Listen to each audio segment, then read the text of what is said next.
Bonjour tout le monde, aujourd'hui on se retrouve pour la présentation et un petit test sur les derniers feutres que j'ai acquis, les Faber-Castell Pit Artist. Donc la majorité des gens commencent à les connaître. Ce sont donc des feutres de la marque Faber-Castell. Ce sont des feutres à l'encre de Chine. C'est une encre permanente et avec une très bonne résistance à la lumière. Donc en général les couleurs ne bougent pas avec le temps. Le seul petit hic, ce sont des feutres qui coûtent relativement cher. Le seul avantage, c'est que dans certains magasins comme le style Cultura, vous pouvez les acheter à l'unité. Donc on peut s'en acheter de temps en temps. Là, les dernières fois que je les ai trouvés, je crois qu'ils étaient aux alentours de 2,30 € le feutre. Donc c'est quand même un gros budget. J'ai eu la chance, moi, d'avoir le coffret de 12 pour le Papa Noël avec les couleurs de base. Je m'étais acheté aussi aux alentours, je crois que ça coûtait 13 €, le coffret manga visage, parce que j'avais 1, 2, 3, 4 ou 5 couleurs. Et je me suis racheté 2 à l'unité pour essayer de compléter un petit peu la gamme que j'avais. Ces feutres, je m'en sers exclusivement pour l'instant sur mes colos mystères et sur mon bullet journal. Là, je m'en suis un petit peu servi. Bon, je voulais pas vous le montrer de suite parce que c'est pour ma prochaine vidéo, mais je vais juste vous montrer une petite page. C'est pas folichon non plus. Je l'ai fait haut. Je me suis rajouté une petite page, un petit tracker pour mes séries Netflix et je m'en suis servi. Je sais pas. Je vois si on voit bien la caméra. Je me suis servi un petit peu pour faire le contour de mon tracker. Et puis pour coloriser certains endroits. Comme ils ne dépassent pas, vous voyez, ça ne bavouille pas derrière. Ils vont très bien pour mon bullet. Et puis je vous montrerai pour le mois de février. J'ai fait quelques illustrations et je me suis beaucoup plus servi des feutres des Faber-Castell pour les utiliser. Ensuite, oui, je les utilise pour mes... je vais y arriver, pour mes colos mystères. Et là on va faire un petit test pour sur le, je crois que c'est le mandala. Hop. Mandala de Coloria. On va voir ce que ça donne. J'ai pas testé encore, mais on va faire un petit essai comme ça pour voir les couleurs et puis voir comment ça se présente. Donc déjà, on va voir comment ils sont faits. Donc faites attention, s'il y a plusieurs tailles. Vous avez, là c'est le B, c'est la pointe pinceau, comme vous pouvez le voir ici. Vous en avez d'autres, vous avez des pointes un peu plus, enfin, vous avez toutes sortes de tailles en Faber-Castell comme ça. Il y a le B, le C, enfin, tout dépend après ce que vous voulez faire. Si vous êtes plus sur la calligraphie, bon, ceux-là ils vont quand même pas trop mal pour faire des styles un peu calligraphiques, mais il y a d'autres dimensions qui vont aussi très bien, donc n'hésitez pas à les regarder dans vos magasins, vous avez l'habitude. Donc après la pigmentation quand même elle est assez sympa. Donc on va tester. Le mieux c'est, au lieu de blablater, c'est de tester. Vous voyez. Point de pinceau, ce qui permet de quand même de plus de précision. Donc après il y en a qui font des traits comme ça, ou si vous voulez éviter qu'il y ait des traces, il vaut mieux faire des traits comme ça. Bon là c'est juste pour faire un test, donc je ne vais pas non plus faire 40 000 couleurs. Mais vous voyez. Bon, il y a encore des traces par rapport à un feutre à alcool, il ne faut pas se leurrer. C'est pas non plus un feutre magique, mais c'est quand même assez restreint. On arrive quand même à faire des colos avec des traces plus ou moins réduites. Après, tout dépend les nuances, parce qu'il y a certaines nuances, je trouve qui font plus de traces que d'autres. Donc on va essayer d'autres couleurs, on va voir ce que ça donne. Donc il est assez facile d'utilisation. Et avec cette pointe un petit peu pinceau, c'est quand même assez facile à utiliser. Vous pouvez faire de grandes zones. Donc voilà, moi là, je vous montre vraiment la technique. Après, des fois avec les colos mystères, quand c'est des grandes zones, j'ai du mal à faire les techniques des lignes droites comme ça, parce que je déborde ou je sais pas. Je maîtrise pas encore, je me suis pas encore assez entraînée. On va essayer de faire des petites zones, vous voyez, avec la pointe, c'est quand même aussi facile de partir dans des toutes petites zones. Vous voyez, les couleurs, elles pètent quand même assez bien. On va tester peut-être un peu plus foncé. Donc là, vous allez voir que quand vous avez fait des grandes zones, c'est un peu plus marqué les traits.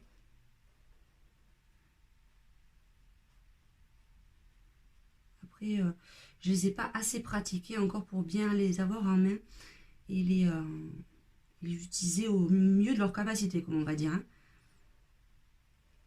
Mais bon, si vous avez peut-être vu mes derniers colos mystères, hein, chaque fois que vous regardez sur ma page ou sur mes vidéos du mois dernier, vous verrez le rendu qu'ils peuvent avoir sur un colo entier.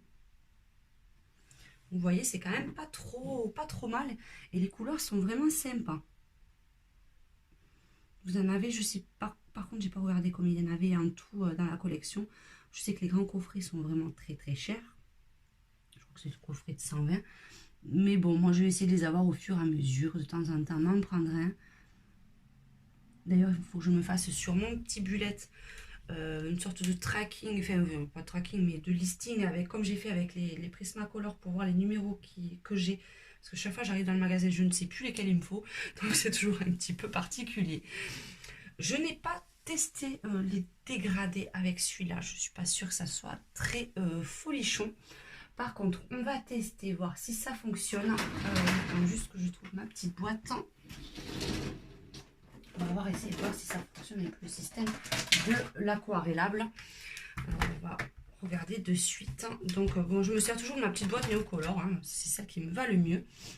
On va prendre quoi comme couleur? On prend du orange. On va voir ce que ça donne. Je ne sais pas du tout si ça va fonctionner. On va faire le test en direct. Donc, mon petit pinceau, il est propre. On va voir ce que ça donne. Essayer de trouver une zone qui soit pas trop moche à faire comme ça.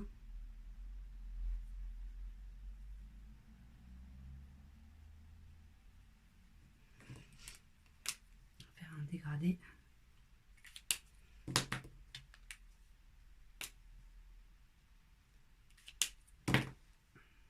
Donc,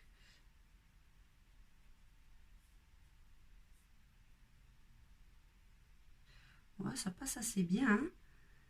Si vous voulez faire l'effet un petit peu aquarelle, vous pouvez les utiliser aussi largement, hein, parce que le rendu est quand même pas trop mal.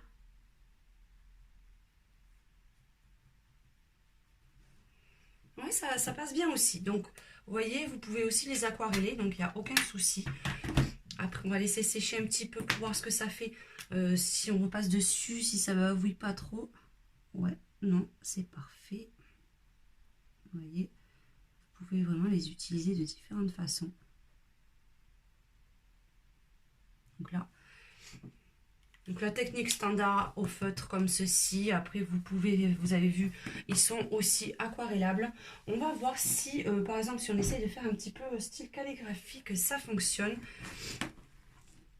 Par exemple, là, on va essayer d'écrire un petit texte dessus. Alors, hop.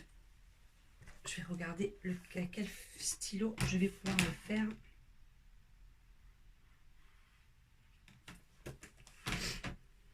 Alors, on va voir.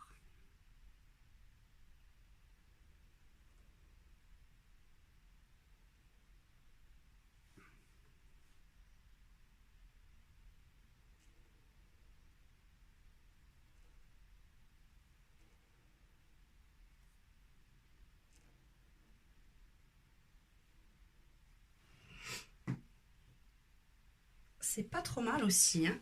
Donc, moi, d'habitude, je prends les stylos biseautés pour le faire. Mais, vous pouvez le voir. Avec la mine comme ça, c'est pas mal non plus. Donc là, bon, il faut bien pouvoir le mettre un peu plus biseauté quand même, pour essayer d'avoir des zones un peu plus épaisses que d'autres. Mais bon, si c'est pas assez épais, on peut essayer de négocier un petit peu. On va essayer de refaire, hop, voilà. Il suffit simplement en fait de repasser aux endroits où on veut que les traits soient un peu plus épais peut-être.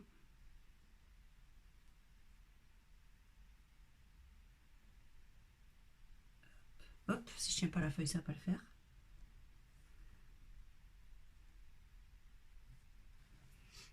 Non, c'est franchement pas trop mal. Avec un peu d'entraînement, je pense qu'on peut arriver à faire des effets un peu calligraphiques assez sympas. Donc, on va s'entraîner là-dessus pour essayer de vous présenter. Parce que je voulais faire bientôt une vidéo pour montrer un peu les styles calligraphiques. Mais bon, j'attends de recevoir ma petite commande parce que là, j'ai pour l'instant ceux d'Action. Et ils sont franchement pas terribles parce que la mine, elle était juste un peu mangée de partout. Et j'en ai trouvé avec différentes couleurs. Donc, je vous ferai un test très très prochainement. Donc voilà, si vous avez des feutres,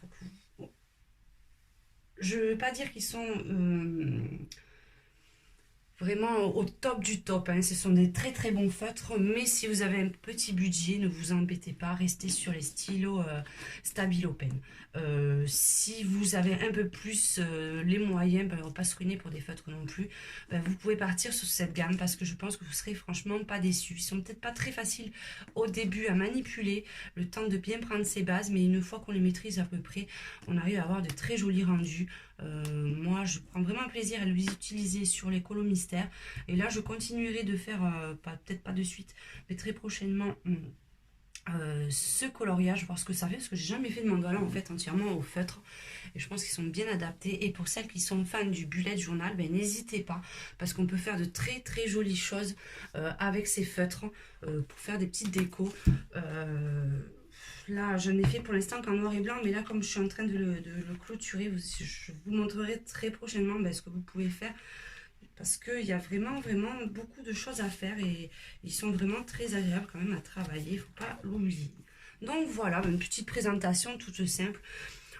Si je devais les noter sur 10, en prenant en compte la gamme de couleurs, la taille de la mine, la fiabilité du feutre et la maniabilité, c'est ce que j'étais en train de chercher, je leur mettrais bien, allez, je leur mettrais 8 sur 10. Je mets pas 9, juste pour le prix en fait, parce que c'est souvent ce qui peut bloquer. Donc un bon 8 sur 10 quand même pour ces feutres. Donc n'hésitez pas, si vous avez des feutres que vous trouvez aussi bien que cela, parce que bon, moi les éléments de comparaison pour l'instant, c'est avec les Tumbo ABT, mais j'en ai que 1, 2, 3, 4, 5, j'en ai que 6. Où c'est que j'ai une pointe comme ça, la pointe pinceau d'un côté et de l'autre la pointe comme ceci, où j'ai vraiment que des teintes visage, donc je peux pas trop vous me prononcer encore dessus. Et ensuite j'ai ceux-là que je me sers exclusivement pour aquareller, les watercolor, donc je ne peux pas trop les comparer. Et ensuite j'ai des Stabilo Pen qui sont un petit peu en fin de vie, donc je les utilise un peu moins souvent parce que je peux pas m'attaquer sur un colo où je sais qu'il va me manquer, j'aurai pas assez d'encre en fait pour terminer le colo.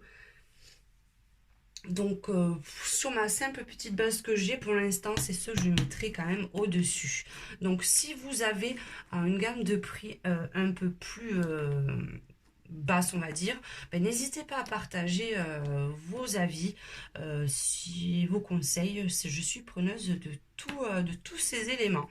Allez, ben, j'arrête de blablater et je vous fais un gros bisou à tous et on se retrouve à très bientôt pour de prochaines vidéos et de prochains blabla.